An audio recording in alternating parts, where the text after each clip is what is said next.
Yeah, I got to come in here and do a sound check earlier. I'll tell you when I'm done. I'll tell you what, you tell me when you're done. Last time I got up here, I told you all about my internet dating adventures. Today I want you to know that I have actually dated some pretty decent guys. They just weren't the right guys for me. See, I like guys who are really dark and intense and brooding and angry. They're hard to find, but they're even harder to get.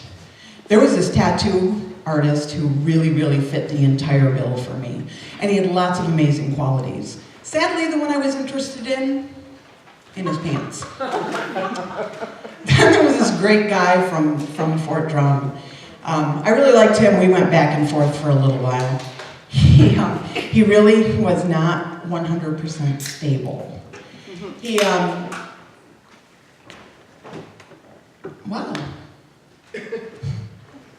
I just had a flashback and I really dodged a bullet on that one. But I'm going to tell you, he was wonderful, except when he got clingy, and then like he wanted to get married, and that ring on this finger is like a trap. And I will completely go after it like a coyote, chew my arm right off.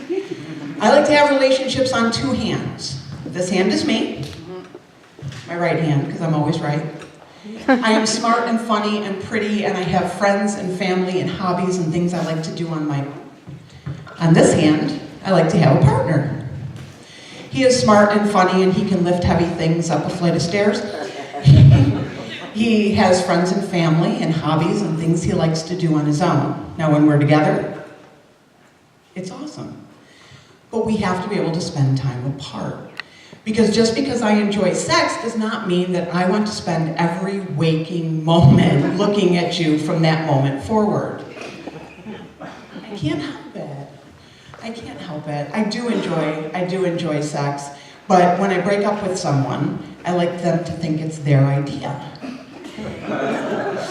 Because it's like what a good soul would do.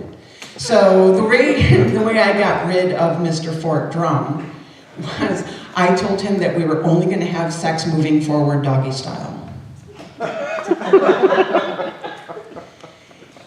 He didn't think that it was fun, that he was going to sit up in bed and beg and I was going to roll over and play dead. Art told me that everybody has to bomb once. This is mine.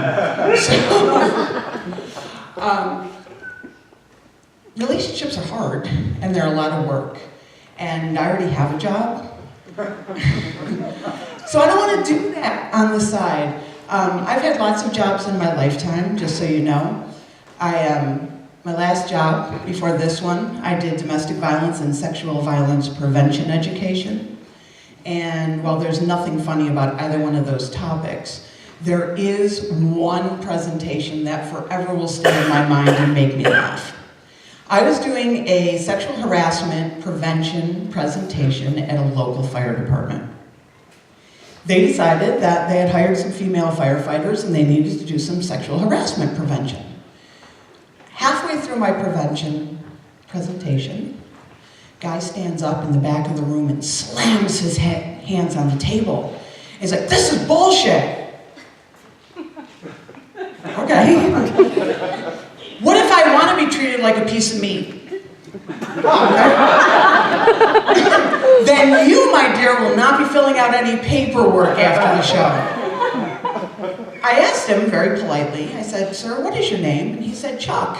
And I'm like, coincidentally, a very cheap piece of meat, so thank you and sit down. Chuck and I became very good friends, and every year I went back afterwards. We made the same jokes over and over. Sometimes that's the point. Now I work for an independent lumberyard. Perfect job for me. Perfect job. I get to look at handsome guys all day and help them with their wood.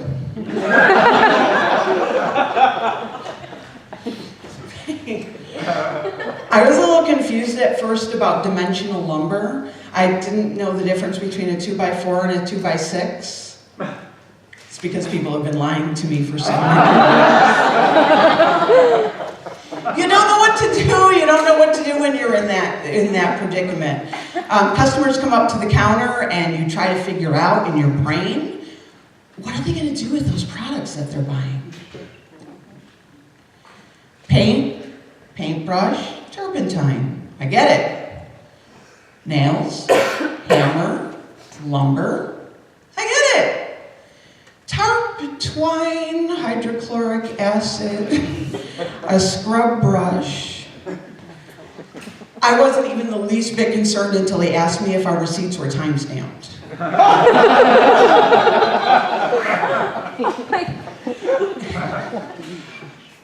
As I told you earlier, I really enjoy sex, and I will have it as often as I possibly can.